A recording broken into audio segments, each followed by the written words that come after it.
does it take to speak, sound, and look like a leader? I'm Linda Katz-Wilner, founder of Successfully Speaking. I help leaders and aspiring leaders communicate with confidence, clarity, and credibility. My guest today is one of those leaders. Marianne Scully was the successful CEO of Howard Bank for 19 years. She founded it, scaled it, and then sold it. Now she is the Dean of the Selinger School of Business and Management at Loyola University in Maryland. Welcome, Marianne. It's such a pleasure to have you here. Thank you. It's great to see you again, Linda, and thank you for having me. Sure. Marianne, let's start. I looked back and saw that your career started actually at the First National Bank of Maryland. It did. Yes. And how many years were you there? Oh, I was there for probably almost 30 years. So I started as a management trainee right out of college in Western Pennsylvania, a liberal arts graduate. In my early days, while I was still in the training program, I actually started in an evening MBA program at Loyola. So that was my first connection to Loyola University, Maryland.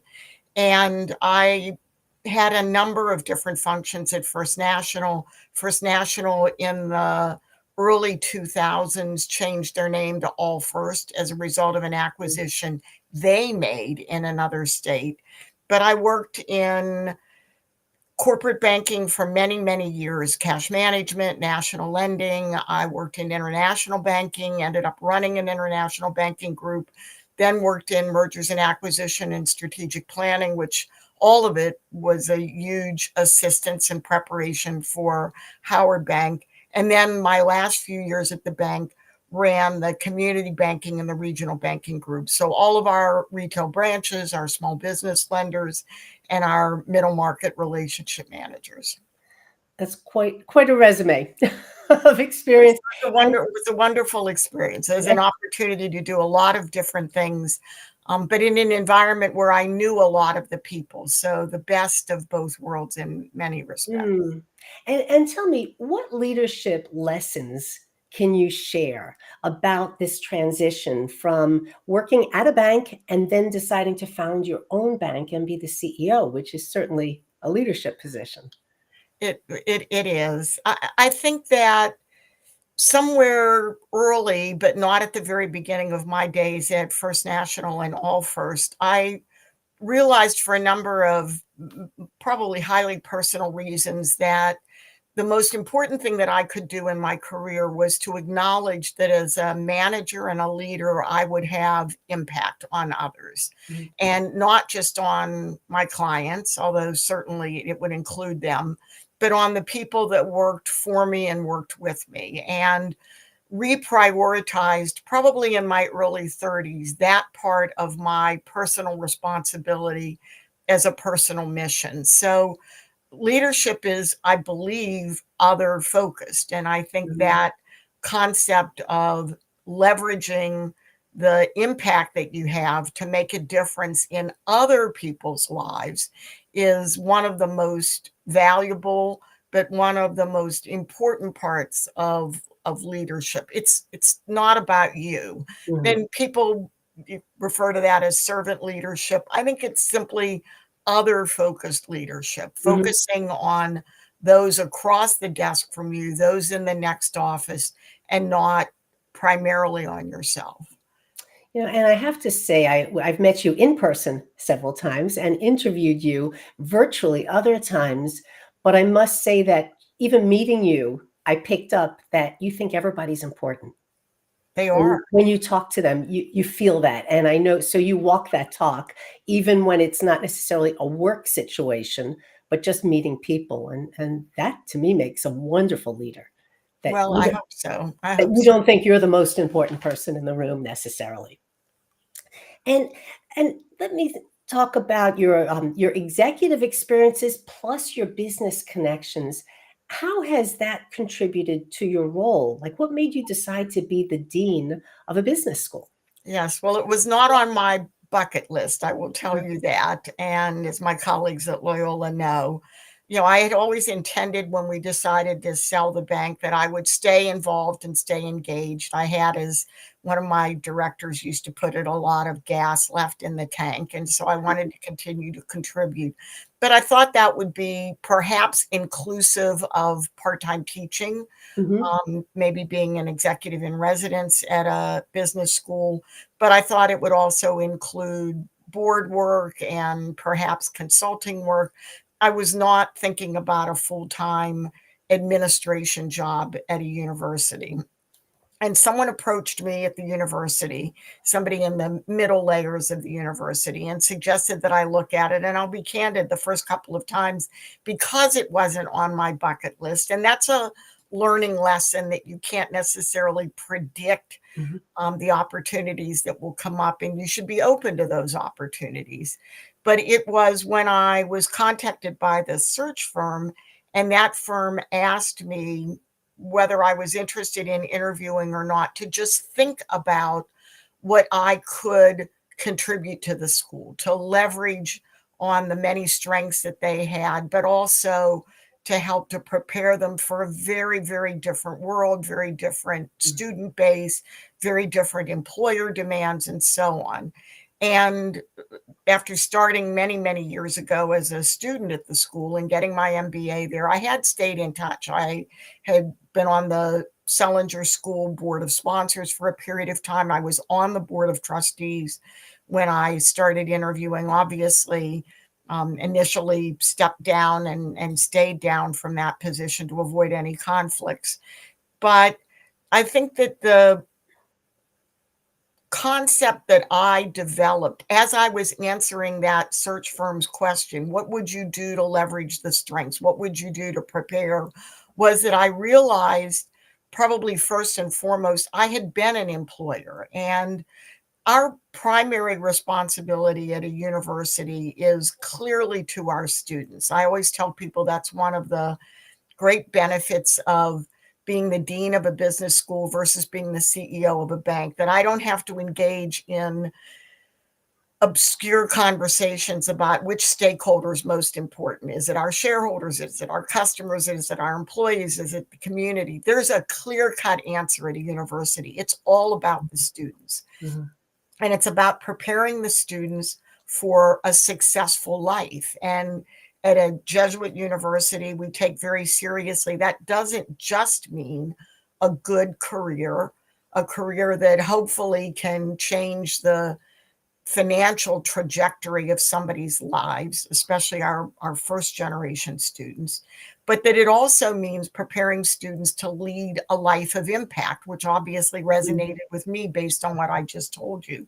So if that's our job, then our secondary group of stakeholders really are the employers, because we have a responsibility to them to Hmm. understand what their needs are, to prepare our students, but also to provide the pipeline for their future leadership, so that other Marianne Scullys out there can attend the school and then rise in their own organization and hopefully make some kind of a difference. So the employers can guide us and advise us on that. And my experience as an employer, plus all of the connections and the network that I had with other employers, meant that I was prepared to do that and prepared to make that connection between what they wanted, what they needed, and what would help our students with this concept of lifelong success and lifelong impact. So the network and the prior experiences have been invaluable. Hmm. My interactions are mostly with faculty. That's my platform, because it's the faculty that every day make that student success happen. It's not me as the Hmm. dean of the business school. So they're the people that I interact with the most, but all of it in concert with what's going to best help the students. And I will say that the students know that I had a life as a business leader. And so, as an ancillary benefit, having them see a role model at the head of the business school, somebody that was a student at Loyola, rose through the ranks, made a difference, allows them to really very concretely create that vision of how they can get from where they are today at 18, 19, 20, or 21 to where they might be 20 years later. And that makes you such a good role model for them, that you're not simply in academia. I don't mean simply, but in academia or in the ivory tower, and you can direct an entire college or university, uh, or school, but you've walked that. You've Yes, walked that yes. road. It's I have a foot in both worlds now. Mhm, mhm, I obviously spent a lot of time in the transition making sure that I understood the environment and the people that I was going to be working with. Really spent most of my first 6 months meeting one on one with every one of our full time faculty members to understand why they were there, what they needed, what their frustrations, what their aspirations were. So, have a fundamental grounding, certainly, in higher education, in academia, but have those decades of experience in the business world. And that ability to have one foot understanding the inside and one foot understanding the outside is really important if you're trying to make sure your students can connect with people. And Loyola has an amazing network. We've had a business school for a very, very long time. Our network extends throughout the country and to some extent throughout the world. We have alumni in Chile that I connected with last year. But that connection is something that we can also give to our students. But what I tell our students and what I tell their parents is our goal is that they start by borrowing our network, but by the time they leave, they have their own network because of internships and guest speakers and trips that they take to visit other companies, a big emphasis on experiential learning. We want them to walk away at the end of their 4 years with their own business mhm. network and their own business connections. Again, that's something that I can help them with very tangibly and very personally. Yeah, and you added something that I didn't think about in the beginning. You are a leader, and you're a leader of the student body. You're a leader of the faculty, and you said you communicate with all of them. But the piece that I forgot to ask about is that you're also a leader to the parents, who might also be the people who are paying for the education or Yeah, supporting the children. So you need to be able to communicate with them as well, so they have confidence that they're putting their money where it's going to have some great impact for their children. absolutely. I'm a late in life mother. I have a 26-year-old. So I can remember my days Mhm, of attending school orientations and tours and the questions that I asked that were all foundational to my dreams and my ambitions for how he could be the best person he could be. mhm, He's a very different person from me, one of those, far from the tree. The apple falls far from the tree in some cases. But I again can personally relate to those dreams, and I can personally relate to the fact that this is one of the most significant financial investments parents will ever make. mhm, So I hope that, again, in a very personal way, I can relate to what they're thinking and answer some of their questions and hopefully assuage any concerns that they have. It's mhm, a big decision for the parents, a big decision for the students. mhm. But hopefully when they make it, they feel it's the right decision because it sets them on the right path. Exactly. Now, I know, Marianne, you also have done a lot of work with profit and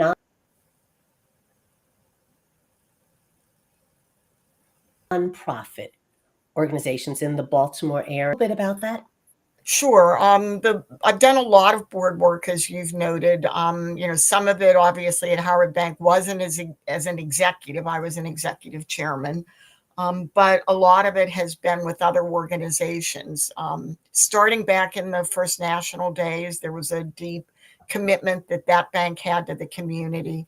Howard Bank was extraordinarily community centric. And one of the things that we actually required of all of our customer facing executives was to sit on at least two community boards, Mm, to make connections, to raise the profile, to develop new skills that they wouldn't be able to necessarily develop purely in an executive role, but also to give back to the community. So over the years, I've sat on probably somewhere between 15 and 20 not for profit boards. mm, One of my goals when I left Howard Bank was to at some point sit on a for profit bank board again, to keep my hand in the mm, industry, to hopefully contribute.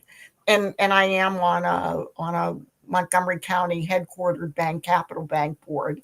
Um, it's a different skill set. One of the challenges I think of being an executive in your 9 to 5 job and then serving on a board is to always remember the very different roles that a board member has versus an executive.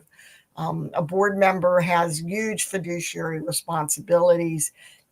They need to understand and sign off on the strategic plans, but their main responsibility is to choose their CEO and make sure mm, that that's the right person.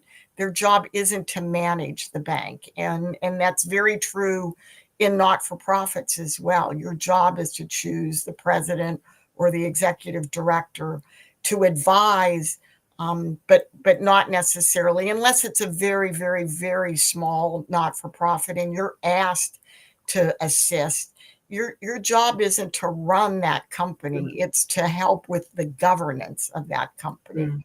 mm, And that takes a while. It takes a while. It takes some experience being a board member to understand that. But it's been incredibly rewarding with this ongoing theme of, how can I make a difference? How can I have impact?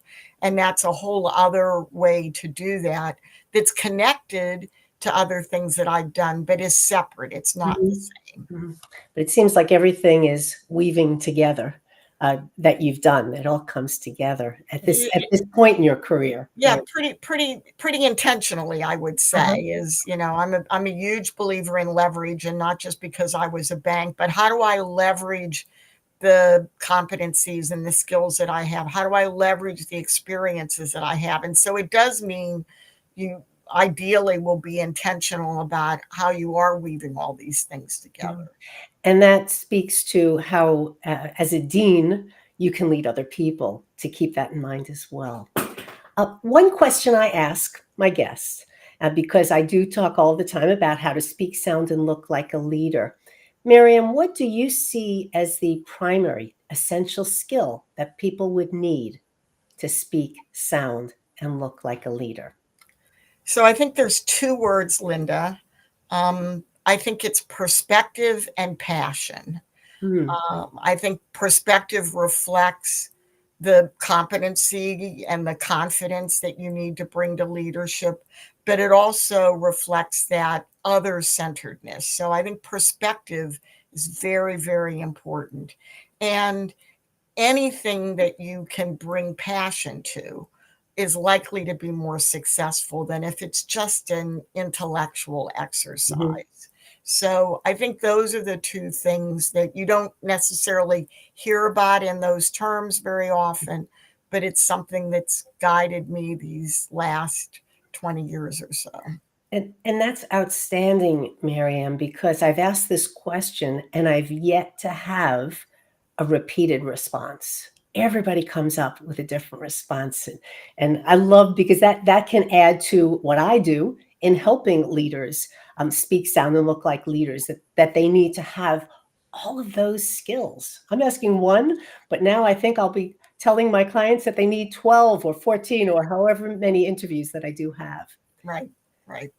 Marianne, thank you so much for sharing your wisdom. I truly respect all that you've accomplished in the years that you have been working, and how you've been able to be so intentional to bring it all together and have such an impact on the community of Loyola, as well as the Baltimore and the Maryland area. So thank Thank you you. so much. Thank you, Linda. Thank you for the opportunity.